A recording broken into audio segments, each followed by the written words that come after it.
तो नमस्कार दोस्तों, आज हम बात करेंगे KPI green energy limited company के बारे में। कंपनी गुजरात बेस्ड एक पावर जनरेशन कंपनी है और कंपनी रिन्यूएबल एनर्जी सेक्टर्स में काम करती है, यानी कंपनी सोलर पावर और विंड पावर के थ्रू इलेक्ट्रिसिटी जनरेशन में काम करती है।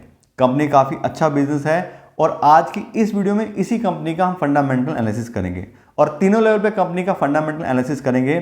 सबसे पहले हम कंपनी का बिजनेस प्रोफाइल चेक करेंगे, उसके बाद हम कंपनी के फाइनेंशियल देखेंगे कि कंपनी के रेवेन्यू और प्रॉफिट्स क्या चल रहे हैं, और फिर उसके बाद हम कंपनी की वैल्यूएशन करेंगे कि आज के लिए जो कंपनी का शेयर प्राइस चल रहा है उसके हिसाब से ये कंपनी में सस्ते प्राइस में मिल रही है या फिर महंगे प्राइस में मिल रही है। यानी कि अगर हम अपना इन्वेस्टमेंट करना चाह रहे हैं इस कंपनी में तो क्या ये सही समय है इसमें इन्वेस्टमेंट करने के लिए, नहीं।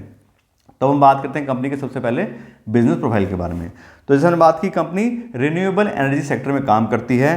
कंपनी मेनली सोलर पावर और हाइब्रिड पावर प्रोजेक्ट बनाती है। हाइब्रिड के अंदर कंपनी सोलर प्लस विंड दोनों ही पावर जो जनरेशन है वो एक साथ करती है एक ही लैंड के अंदर। तो इस तरह से कंपनी मेनली सोलर पावर और विंड पावर में कंपनी काम करती है। बात करें तो कंपनी दो टाइप के पावर जनरेशन के सेगमेंट में काम करती है। पहला है आईपीपी यानी इंडिपेंडेंट पावर प्रोड्यूसर और दूसरा है सीपीपी यानी कैप्टिव पावर प्रोड्यूसर।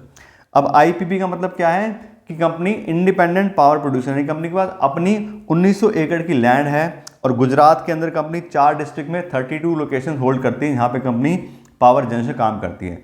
तो लैंड के ऊपर कंपनी जो है वो सोलर पैनल लगा के वहाँ पे पावर जनरेट करती है और फिर आगे जिन कंपनीज को जिसको भी रिक्वायरमेंट होती है उनको पावर परचेज एग्रीमेंट के through company sale of electricity करती है। यानी कि इसके अंदर कंपनी खुद का पावर जनरेशन करके और आगे पावर सेल करती है। दूसरा जो मॉडल है सीपीपी, इसके अंदर कैप्टिव पावर प्रोड्यूसर। इसमें क्या है कि कंपनी दूसरी कंपनियों के लिए, दूसरे लोगों के लिए पावर प्लांट बनाती है उनकी लोकेशन पे जाके। जैसे कोई कंपनी है, कोई फैक्ट्री है, उसको अपने लिए अलग से पावर जनरेशन का प्लांट चाहिए खुद का। अभी जैसे ज़्यादातर क्या सरकारी कंपनी से इलेक्ट्रिसिटी सप्लाई आती है तो कई जगह पे वो महंगी पड़ती है, पावर कट्स होते हैं या फिर उनकी लो वोल्टेज होती है। तो उन सबको कैटर करने के लिए लोग खुद से अपना पावर प्लांट बना रहे हैं कि हाँ ठीक है हमारे पास लैंड अवेलेबल है या छत पे है जगह, तो वहाँ पे जो कंपनी पावर प्लांट है वो उनको लगा देती है। वो हो गया हमारा सीपीपी मॉडल। उसके अलावा कंपनी ऑपरेशन और मेंटेनेंस की सर्विस भी करती है। यानी कि कंपनी ने प्लांट लगा दिया वो तो एक अलग चीज़ होगी, अब उसके बाद उसको रन करना है, उसकी जो एफिशिएंसी वो अच्छी रहे, उसके लिए भी कंपनी एग्रीमेंट करके यहाँ पे ऑपरेशन और मेंटेनेंस सर्विस भी प्रोवाइड करती है। तो इससे बात करें तो इन तीनों सर्विस के थ्रू कंपनी पैसा कमाती है। उसके बाद करें कंपनी की पावर जनरेशन कैपेसिटी या परफॉर्मेंस हाईलाइट्स की। तो इसमें बात की कंपनी की जो क्यूमुलेटिव कैपेसिटी है, जिसकी बात करें तो आईपीपी, सीपीपी और हाइब्रिड तीनों मिला के, तो अभी फाइनेंशियल ईयर 2023 तक कंपनी की जो कैपेसिटी थी वो थी 313 मेगावाट्स की। और पिछले 9 महीने के जो कंपनी के रिजल्ट्स आए हैं फाइनेंशियल 2024 के अंदर, इसमें कंपनी ने 67 मेगावाट्स की नई कैपेसिटी भी ऐड करी है। यानी कि जो नए प्रोजेक्ट कंपनी ने कंप्लीट करे हैं वो 67 मेगावाट के इस 9 महीने के अंदर। और अब दिसंबर 2024 तक का जो डेटा है उसके हिसाब से कंपनी की 380 मेगावाट की जनरेशन कैपेसिटी ऑलरेडी रेडी होगी है और इसके ऊपर यहाँ से कंपनी पावर जनरेशन कर रही है। उसके बात करें कंपनी के पास जो ऑर्डर बुक ऑलरेडी है, जो कंपनी के पास पेंडिंग ऑर्डर्स हैं या बिजनेस इन पाइपलाइन है, वो फाइनेंशियल ईयर 2024 के जो क्वार्टर थर्ड था उसके अंदर कंपनी को 88 मेगावाट्स के नए प्रोजेक्ट्स मिले थे। और बात करें तो जो अब दिसंबर 2024 तक का डेटा आया है उसके हिसाब से कंपनी में 524 मेगावाट का जो है वो ऑलरेडी ऑर्डर बुक है। यानी कि ये प्रोजेक्ट जो कंपनी इसके ऊपर काम कर रही है 524 मेगावाट की, और टोटल जो हो गया वो हो गया हमारा 612 मेगावाट। यानी कि दिसंबर 2024 तक के जो टोटल प्रोजेक्ट कंपनी पाइपलाइन में है वो 612 मेगावाट के हैं। तो इस तरह से बात करें तो 380 मेगावाट ऑलरेडी स्टैब्लिश हो गया है, 612 मेगावाट जो पाइपलाइन में है जिस पर काम चल रहा है। तो कुल मिला के देखेंगे तो 992 मेगावाट की जो कैपेसिटी है वो कंपनी सिक्योर कर चुकी है। यानी कि इतना काम तो उसको ऑलरेडी है, तो इतनी कैपेसिटी उसकी हो गई है। और कंपनी का 1000 मेगावाट का टारगेट था 2025 जो हमें क्लियर दिखाई दे रहा है। 992 हो गया तो लगभग 1000 ही मान लेते हैं इसको। तो 1000 मेगावाट तक की कैपेसिटी कंपनी की 2025 तक हो जाएगी, जो कि काफ़ी अच्छी ठीक ठाक कैपेसिटी है। तो इस हिसाब से बात करें टोटल कंपनी के बिजनेस प्रोफाइल की, तो बिल्कुल अच्छे बिजनेस में इलेक्ट्रिसिटी डिमांड की कोई दिक्कत है ही नहीं, सबको इलेक्ट्रिसिटी चाहिए। दूसरा बात करें रिन्यूएबल एनर्जी सोर्सेज की, तो गवर्नमेंट का भी पूरा सपोर्ट है, काफ़ी चीज़ों पे सब्सिडी भी है, टैक्स रिबेट्स भी मिलती हैं। तो उस हिसाब से देखें तो काफ़ी अच्छे बिजनेस में कंपनी है। फिर साथ साथ में जो कैपेसिटी चेक करी, कंपनी की ऑलरेडी काफ़ी अच्छी कैपेसिटी है और ऑर्डर्स भी कंपनी पास में है। तो कंपनी अगले 1-2 साल का बिजनेस भी है और साथ साथ और भी आगे कंपनी प्रोक्योरमेंट करती रहेगी। तो कुल मिला के बात करें तो बिजनेस वाइज तो काफ़ी अच्छी कंपनी दिखाई दे रही है। तो दोस्तों अभी तक तो बात हुई कंपनी के बिजनेस प्रोफाइल के बारे में और कंपनी की मार्केट पोजीशन के बारे में। अब हम बात करते हैं कंपनी के फाइनेंशियल के बारे में कि आज की डेट में कंपनी के रेवेन्यू और प्रॉफिट्स कैसे चल रहे हैं। कि ठीक है कंपनी अच्छी है, बिजनेस बढ़िया, सब चीज़ें हैं, लेकिन कंपनी कितना प्रॉफिट कमा रही है, क्या चीज़ें हैं, अब हम उसको डिस्कस करते हैं। और यहाँ पे देखिए कंपनी पिछले 5 साल का डेटा, तो सबसे पहला जो पैरामीटर है कंपनी चेक करते हैं रेवेन्यू। यहाँ देखें तो 2019 में कंपनी रेवेन्यू थे सिर्फ 34 करोड़ रुपए के, जो कि अब 2023 में बढ़ के 488 करोड़ हो गए। लगभग 500 करोड़ के आसपास कंपनी का रेवेन्यू हो गया है पिछले 5 सालों में। देखें तो काफ़ी अच्छी ज़बरदस्त ग्रोथ कंपनी ने अपने रेवेन्यू में दिखाई है। अब उसका रीज़न क्या है कि कंपनी जैसे जैसे अपनी कैपेसिटी इंक्रीज़ करती जा रही है वैसे वैसे उनकी सेल्स इंक्रीज़ हो रही हैं, तो कंपनी का रेवेन्यू भी काफ़ी अच्छे से हमें दिखाई दे रहा है। बात करें परसेंटेज टर्म की, तो पिछले 5 साल में कंपनी ने 73% के बहुत ही अच्छे CAGR से अपनी सेल्स में ग्रोथ दिखाई है।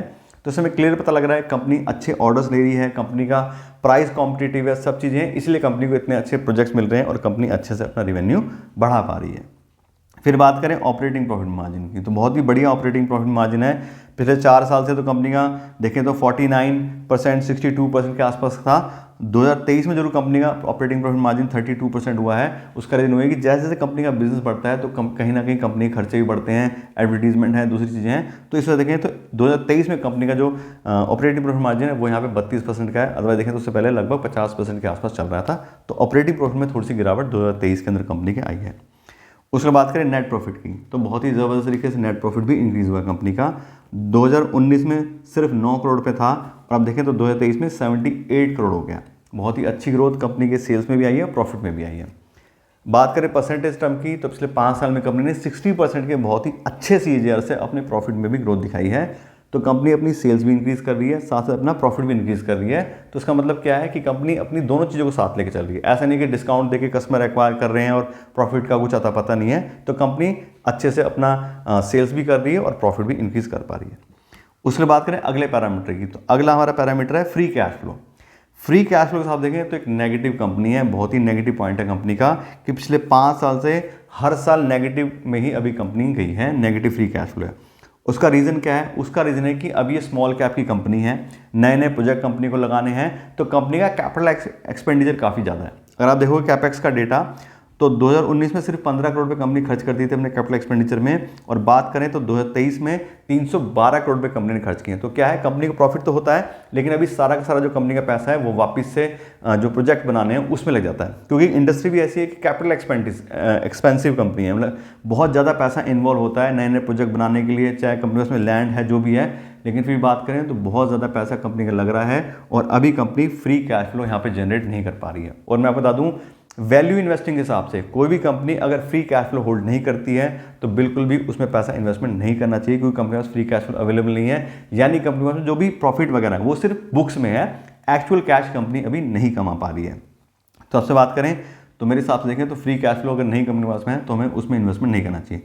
लेकिन फिर बाकी और डेटा भी ऊपर चेक कर लेते हैं क्या कहता है। यहाँ पर देखें डिविडेंड पे आउट परसेंटेज, तो 0 और 4%, 13%। तो अभी कंपनी डिविडेंड पेमेंट नहीं कर रही है, क्योंकि पता है ऑलरेडी पैसा है ही नहीं कंपनी में कैश, तो वो पेमेंट भी ज़्यादा डिविडेंड नहीं करेगी। और ठीक भी है, क्योंकि छोटी कंपनी है, अभी बिजनेस ग्रो करने में ज़्यादा अपना पैसा इन्वॉल्व करती हैं बजाय डिविडेंड पेमेंट करने के। उसके बात करें अगले पैरामीटर की, तो अगला हमारा पैरामीटर है डेट बाय इक्विटी रेशियो। इससे मुझे पता लगता है कंपनी ने अपना कितना पैसा इन्वेस्ट किया अपने बिजनेस में और लोन कितना ले रखा है। और यहाँ आप देखें तो कंपनी का बहुत ही ज़्यादा हाई डेट है, कंपनी का डेट बाय इक्विटी रेशियो 2.92, यानी कि लगभग 3 के आसपास, यानी अगर 100 रुपये आपने लगाए हैं तो उसके अगेंस्ट 300 रुपये का कंपनी लोन ले रखा है। बहुत ज़्यादा हाई डेट कंपनी होल्ड करती है, और कोई भी कंपनी अगर हाई डेट होल्ड करती है तो वो हाई रिस्क की कंपनी बन जाती है। क्यों? उतना ज़्यादा उसको इंटरेस्ट का बर्डन आएगा, उतना ज़्यादा उसको पेमेंट जो उसने ली है लोन की उसको वापस करने का भी टाइम आता है, तो धीरे धीरे उसको वो बिजनेस निकाल के पैसा भी वापस करना है। तो सर बात करें तो हाई डेट कंपनी होल्ड करती है, तो बिल्कुल एक हाई रिस्क की कंपनी ये है। उसके बाद बात करें अगर कोई भी कंपनी डेट होल्ड करती है तो उसके अगेंस्ट हम अगला पैरामीटर चेक करते हैं इंटरेस्ट कवरेज रेशियो, कि ठीक है हमने लोन लिया है, उसके अगेंस्ट जो इंटरेस्ट को हर साल पेमेंट करना है उसके लिए कितना गुना पैसा उसके पास ऑलरेडी अवेलेबल है, कि बाई चांस अगर बिजनेस में अप डाउन आता भी है तो कंपनी एटलीस्ट इंटरेस्ट आराम से पेमेंट कर ले, बैंक वालों की तरफ से, लोन वालों की तरफ से उसको ज़्यादा दिक्कत परेशानी ना हो। तो आप देखें तो कंपनी का इंटरेस्ट कवरेज रेशियो भी लो है, इंटरेस्ट कवरेज रेशियो सिर्फ 3 टाइम्स है, जबकि 5 टाइम्स है। उससे ज़्यादा किसी कंपनी का अगर इंटरेस्ट कवरेज रेशियो तो उसको ठीक मानते हैं कि ठीक कंपनी अपने लोन को आराम से हैंडल कर लेगी। लेकिन आप देखें तो सिर्फ 3 टाइम्स का कंपनी का इंटरेस्ट कवरेज रेशियो है और 3 गुना कंपनी लोन होल्ड करती है अपनी इक्विटी के अगेंस्ट। तो उस हिसाब से बात करें तो एक हाई रिस्क की कंपनी है, फाइनेंशियल उस हिसाब से मुझे सही नहीं लग रहे हैं। फिर बात करें रिटर्न ऑन इक्विटी की, तो कंपनी का रिटर्न ऑन इक्विटी बढ़िया है क्योंकि लास्ट ईयर में कंपनी का प्रॉफिट काफ़ी नंबर्स में इंक्रीज हुआ है। तो बात करें कंपनी का रिटर्न ऑन इक्विटी आ रहा है 41% का लास्ट ईयर का, और पिछले 5 साल की भी जो एवरेज आ रही है वो 25% की। तो ये कंपनी का पॉजिटिव पॉइंट है। ठीक है, कंपनी अपने जो इन्वेस्टर के पैसे उसके ऊपर रिटर्न काफ़ी अच्छा जनरेट कर पा रही है, लेकिन हमने लोन ज़्यादा लिया है, इस वजह से हमें इक्विटी कम है, तो इसलिए ज़्यादा रिटर्न ऑन इक्विटी दिखाई दे रहा है। तो उससे बात करें कंपनी के ओवरऑल बिजनेस ये फाइनेंशियल्स की, तो देखें तो ठीक है, कंपनी सेल्स अपनी अच्छे से इंक्रीज़ कर पाई, पिछले 5 साल में प्रॉफिट भी अच्छे से इंक्रीज़ हुआ है, लेकिन कुल मिलाकर बात करें तो मेरे हिसाब से अच्छे फाइनेंशियल नहीं है। क्यों? क्योंकि कंपनी के 2 मेन नेगेटिव पॉइंट है। एक तो कंपनी हाई डेट होल्ड करती है, और फ्री कैश फ्लो कंपनी पिछले 5 साल में 1 साल भी बिल्कुल भी अवेलेबल नहीं है। तो हम जो वैल्यू इन्वेस्टिंग की बात करें, उसके पॉइंट ऑफ व्यू से बात करें, तो ऐसी कंपनी में इन्वेस्टमेंट करना नहीं पसंद करते हैं जो कंपनियां फ्री कैश फ्लो होल्ड करती हों और हाई डेट होल्ड करती हों, क्योंकि डेट की वजह से बहुत ज़्यादा कंपनी में दिक्कत हो जाती है। दूसरी बात, अभी स्मॉल कैप की कंपनी है। फिर जो ये बात हो रही है सोलर पावर सेक्टर की, सारी कंपनियां सोलर पावर की तरफ भाग रही हैं, सारे इन्वेस्टर भी सोलर पावर कंपनी में इन्वेस्ट कर रहे हैं, लेकिन कोई जरूरी नहीं कि कौन सी कंपनी आगे जाके ज़्यादा मल्टी बैगर बनेगी, क्योंकि पहले जो हाइड्रो पावर के प्लांट होते थे या थर्मल पावर के प्लांट होते थे वो ज़्यादातर गवर्नमेंट कंपनीज पास, क्योंकि उसमें बहुत ज़्यादा जो है इन्वेस्टमेंट करना पड़ता था। पूरे डैम बनाओगे तब आप उसमें कहीं जाके कर सकते हो, या एक सोलर पावर जो हाइड्रो पावर है उसके लिए कोल की रिक्वायरमेंट दुनिया भर की चीज़ होती थी। सोलर पावर में क्या है कि आप थोड़ा बहुत कैपिटल इकट्ठा करते हो, उसके थ्रू मशीनरी खरीदते हो, थोड़ी बहुत जगह आपके पास है, तो आप अपना काम शुरू कर सकते हो। तो इसके अंदर क्या है कि अगर आने वाला फ्यूचर अच्छा लग रहा है तो एंट्री भी बहुत ज़्यादा लोगों की है, उतने ज़्यादा पैसा रिक्वायरमेंट नहीं है, तो छोटी कंपनियां भी, मिड साइज कंपनियां भी इस सेक्टर में आ रही हैं। और आने वाले टाइम में कौन कौन सी कंपनियां आगे जाकर क्या करेंगी कुछ नहीं पता, क्योंकि अडानी भी है, अंबानी भी है, और बड़ी बड़ी टाटा भी है, सब लोग एनर्जी सेक्टर में हैं। तो इस तरह की कंपनियों कल को क्या फ्यूचर रहेगा, क्या नहीं होगा, अभी कुछ नहीं कह सकते। और बात करें तो पास तो अभी हमें दिखाई दे रहा है कि क्लियरली अभी कुछ खास कंपनी ने ज़्यादा मतलब परफॉर्मेंस नहीं दिखाई नहीं है। तो उस हिसाब से बात करें तो मेरे हिसाब से कंपनी अभी इन्वेस्टमेंट के सही नहीं है। बाकी ये मेरा पॉइंट ऑफ व्यू है, हो सकता है आपको कंपनी ठीक लगती हो, आपको उसके बारे में और कुछ चीज़ें पता हो जो फ्यूचर में आपको कैसा लग रहा है, तो उस हिसाब से आप कंपनी का जो इन्वेस्टमेंट है उस हिसाब से आप देख सकते हैं। बात करें कंपनी के शेयर प्राइस की, तो आज की कंपनी का जो शेयर प्राइस है 1540 रुपये पर इक्विटी शेयर चल रहा है। तो वैल्यू इन्वेस्टिंग हिसाब से देख लिया, company free cash flow available नहीं है, तो हाईली ओवरवैल्यू कंपनी उस हिसाब से हो गई। दूसरा बात करें प्राइस बाय अर्निंग रेशियो की, तो कंपनी 62 के पी/ई पे ट्रेड कर रही है, जो कि वैसे भी बहुत ज़्यादा हाई है। अगर बात करें तो 20 या 25 के आसपास पी/ई होता है तो कंपनी सस्ती मिलती है हमें, लेकिन 62 का पी/ई है तो बहुत ज़्यादा हाई वैल्यूशन में आज की कंपनी है। तो मेरे हिसाब से तो अभी कंपनी इन्वेस्टमेंट करने का सही टाइम नहीं है। और अगर आपने ऑलरेडी अपना पैसा इन्वेस्ट किया है तो उसके लिए आप देख लीजिए कि आपको क्या करना है, आपने किस प्राइस पे इन्वेस्ट किया था, आज क्या प्राइस चल रहा है, तो उस हिसाब से थोड़ा बहुत कंसोलिडेट करके आप देख सकते हैं। तो इससे बात करें तो कंपनी के बारे में आपको डिटेल नॉलेज दे दी है। आशा करते हैं वीडियो अच्छी लगेगी, और आपने इस वीडियो को देखने के लिए और मुझे इतना समय दिया उसके लिए आपका बहुत बहुत धन्यवाद।